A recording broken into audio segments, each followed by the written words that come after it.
સમજીએ overall numbers ઘણા સારા છે. કયા ફેક્ટર્સ તમને અહીંયાથી સપોર્ટિવ લાગી રહ્યા છે જે એક અર્નિંગ્સ માટે એક સપોર્ટ રહ્યો છે? આ ક્વાર્ટરમાં જૂન ક્વાર્ટરમાં અમારા ટ્રાવેલ બિઝનેસીસનું પરફોર્મન્સ ઘણું સારું રહ્યું. હોલિડે આઉટબાઉન્ડ બિઝનેસ જે છે તે હું એમ કહી શકું કે કોવિડ ગયા પછી આ પહેલી વાર આ પ્રમાણેનો અમે વોલ્યુમ જોયું, કારણ કે યુરોપ અને યુએસનો જે ટ્રાફિક ઓલમોસ્ટ નેગ્લિજિબલ હતો તે આ ક્વાર્ટરમાં અમે એની ડિમાન્ડ જોઈ. અમારું જે હોલિડે બિઝનેસની ટોપ લાઇન છે એ 20% ગ્રોથ થઈ. Long haul destinations like Europe, Australia, US, એની સાથે સાથે short haul destinations like Japan, the CIS countries, Far East countries અને domestic holiday obviously within India, આ બધા જ સેગમેન્ટમાં અમને સારો એવો ગ્રોથ અમને જોવા મળ્યો છે. જી સર, ઓવરઓલ એક સારો ગ્રોથ, અને તમે ટ્રાવેલ સેગમેન્ટ માટે પણ એક મેન્શન કર્યું, તો હું એ જાણવા માંગીશ કે ટ્રાવેલ રિલેટેડ બિઝનેસ જે છે એક સારો ગ્રોથ તો જોયો, પરંતુ હવે આગળ માટે આ સેગમેન્ટને લઈને આઉટલુક કઈ રીતે તમે રાખી રહ્યા છો? જૂન ક્વાર્ટર અમે એક નવી ટ્રેન્ડ જોઈ રહ્યા છે કે જે હોલિડે સિઝન છે તે હવે એક્સટેન્ડેડ સિઝન જોઈ રહ્યા છે અમે. પહેલા એવું હતું કે લોકો જનરલી એપ્રિલથી જૂન, એપ્રિલથી જુલાઈ ટ્રાવેલ કરતા હતા, પણ અમારા જે ફોરવર્ડ બુકિંગ્સ છે એમને જોવામાં આવે છે કે હવે લોકો એક્સટેન્ડ કરી રહ્યા છે અને ઓલરાઉન્ડ સિઝન થઈ રહી છે. FY25 ની વાત કરીએ તો જે પ્રમાણે અમારા ફોરવર્ડ બુકિંગ હાથમાં છે, અમે સારી એવી ડિમાન્ડ જોઈ રહ્યા છે. ઓલમોસ્ટ લાઈક 10 to 11% નો ગ્રોથ અમે અમારા ફોરવર્ડ બુકિંગ્સમાં જોઈ રહ્યા છીએ. જી, તો સર ઇન્ડિયન ડોમેસ્ટિક ગ્રોથની અગર વાત કરીએ તો ત્યાં પણ એક પરફોર્મન્સ સારું અને સારો એવો ગ્રોથ આપણે જોયો છે ડોમેસ્ટિક ફ્રન્ટ પર. તો હવે આગળ કેટલો ગ્રોથ એક્સપેક્ટ કરી રહ્યા છો આ સેગમેન્ટની, અને એક ડોમેસ્ટિક સ્થાનિક ફ્રન્ટ પર વાત કરીએ તો?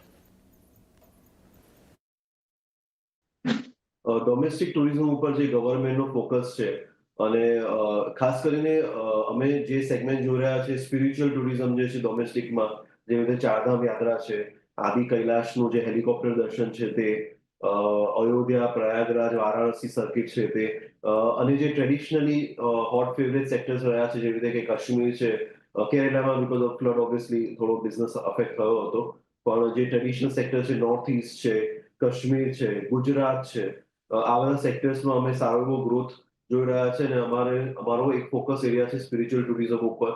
અમે ઉત્તરાખંડ ટુરિઝમ સાથે ટાઈપ કરીને જે કૈલાશ પર્વત છે એના હેલિકોપ્ટર દર્શનની અમે ટૂર્સ ચાલુ કરી છે. ચારધામની પણ અમારી હેલિકોપ્ટરની ટૂર છે, એટલે જે લોકોને બાય રોડ ટ્રાવેલ ન કરવું હોય 5 દિવસમાં ચારોધામ હેલિકોપ્ટરથી થઈ શકે છે. એટલે અમારો કન્ટિન્યુઅસ ફોકસ છે કે કસ્ટમર્સને અમે કઈ રીતે ઇઝીલી ડોમેસ્ટિક ટુરિઝમમાં અમે સારો એક્સપિરિયન્સ આપી શકીએ. જી, અને સર રિસોર્ટ બિઝનેસની અગર વાત કરીએ તો જે ARR છે, એટલે કે એવરેજ રૂમ રેટ જે છે 7,100 પર આપણે જોઈ રહ્યા છે, તો અહીંયા આને લઈને કોઈ એવો ટાર્ગેટ સેટ કર્યો છે કે અથવા કઈ રીતે આગળ જઈ શકે છે ARR? સ્ટર્લિંગ રિસોર્ટ્સમાં અમે 50 રિસોર્ટ અમારા થઈ ગયા છે. આ ક્વાર્ટરમાં, જૂન ક્વાર્ટરમાં 2 રિસોર્ટ્સ એડ કર્યા, અને આવનારા સમયમાં FY25માં અમારો ફોકસ એરિયા એ છે કે અલગ અલગ સેક્ટર્સમાં અમારા એક્સપાન્શન કરીએ અમે. અને જૂન ક્વાર્ટરની વાત કરીએ તો જૂન ક્વાર્ટરમાં ઇલેક્શનને કારણે અને થોડું નેચરલ કેલામિટીઝને કારણે અમારી ડિમાન્ડમાં થોડો અમને અસર જોવા મળી. પણ અમે અત્યારે જે જોઈ રહ્યા છે, જે પ્રમાણે મેં કહ્યું કે એક્સટેન્ડેડ સિઝન જોઈ રહ્યા છે અમે, અને આવનારા મહિનાઓમાં જેવી રીતે કે દિવાળીનો સમય છે, નાતાલનો સમય છે, એ ક્વાર્ટર્સમાં અમે ડિમાન્ડનું પિકઅપ જોઈ રહ્યા છીએ.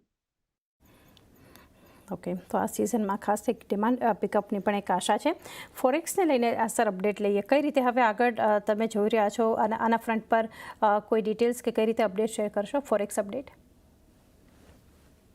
ફોરેક્સ સેગમેન્ટમાં અમે ડિસ્ટ્રીબ્યુશન ઉપર ફોકસ કરી રહ્યા છે. અમે જૂન ક્વાર્ટરમાં ઓલરેડી 7 સ્ટોર્સ ઓપન કર્યા છે, અને FY25માં અમારો પ્લાન છે બીજા 8 સ્ટોર ઓપન કરવાનો. અમારા પોતાના સ્ટોર્સ અને ફ્રેન્ચાઇઝી અરેન્જમેન્ટ એ કોમ્બિનેશનમાં અમે કરશું. ટેકનોલોજીમાં અમે ઘણું બધું ઇન્વેસ્ટ કરી રહ્યા છે. VKYC, વિડીયો KYC ઇનિશિયેટિવ જે અમે લોન્ચ કર્યો છે, જસ્ટ શરૂ થયો છે જૂન મહિનામાં. આનો ફાયદો એ છે કે લોકોને સ્ટોરમાં આવવાની જરૂર નથી, અને અમે વધારે ને વધારે કસ્ટમર્સને રિમોટલી મેનેજ કરી શકશું અમારા કોલ સેન્ટરથી અને અમારી વેબસાઇટ પરથી. ટીસી ફોરેક્સ ટીસી પે કરીને અમારો ઇનિશિયેટિવ છે. એમાં સીમલેસ અમે ટ્રાન્સફર કરી શકીએ છીએ.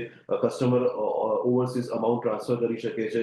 અમે વોટ્સએપનું પણ એક માધ્યમ આપ્યું છે લોકોને કમ્યુનિકેટ કરવા માટે. સસ્ટેનેબિલિટી પોઈન્ટ ઓફ વ્યૂ અમે એન્ટરપ્રાઇઝ ફોરેક્સ કાર્ડ લોન્ચ કર્યું છે, જે કાર્ડનું મટીરિયલ છે સસ્ટેનેબિલિટીને મેચ કરે છે. એટલે આ સેગમેન્ટમાં અમે ઘણા બધા ઇનિશિયેટિવ્સ લઈ રહ્યા છે. અમારો ફોકસ છે કાર્ડ, અમારું જે પોતાનું ફોરેન એક્સચેન્જ કાર્ડ છે એને કેવી રીતે અમે ગ્રોથ કરી શકીએ એની ઉપર અમારું અટેન્શન છે. જી ડેફિનેટલી. અને સર લાસ્ટલી જાણવા માંગીશું બ્રિજેશ સર, જે રીતે ઓવરઓલ નંબર્સ આપણે સારા જોયા, એક સ્ટ્રોંગ સેટ ઓફ નંબર્સ છે, પરંતુ માર્જિન્સના ફ્રન્ટ પર જુઓ તો એક લગભગ 6.5%ની આસપાસ એક flat margins on YoY by basis આપણે જોઈ રહ્યા છીએ. કઈ રીતે માર્જિન્સના ગ્રોથને લઈને આગળ તમારો વ્યૂ છે? જે રીતે ફર્સ્ટ ક્વાર્ટરનું ઇબિટા માર્જિન જોશો કંપની લેવલ પર અપ્રોક્સિમેટલી 7.6% છે. અને આવનારા સમયમાં અમે એટલીસ્ટ ફોર સબસિક્વન્ટ ક્વાર્ટર્સ એ મેન્ટેન કરવાની ટ્રાય કરી રહ્યા છીએ. અને જેવી રીતે ડિમાન્ડ વધશે 7.6% જે માર્જિન છે તે અમે ક્લોઝર ટુ 8.1%ની આસપાસ અમે જોઈ રહ્યા છે. ઓબ્વિયસલી ઓપોર્ચ્યુનિટીઝ જેમ આવે એમ અમે જોતા રહ્યા છે. કોસ્ટ ઉપર અમારો ઘણો બધો ફોકસ છે. જેવી રીતે પહેલા પણ અમે કહ્યું છે કે જે કોવિડના દરમિયાન અમે કોસ્ટ સેવિંગ્સ કરી છે તે કોસ્ટ સેવિંગ્સ આજે પણ 15% આસપાસ કોસ્ટ સેવિંગ્સ અમે મેન્ટેન કરેલી છે અને એ પણ અમને હેલ્પ કરી રહી છે કન્ટિન્યુઅસલી.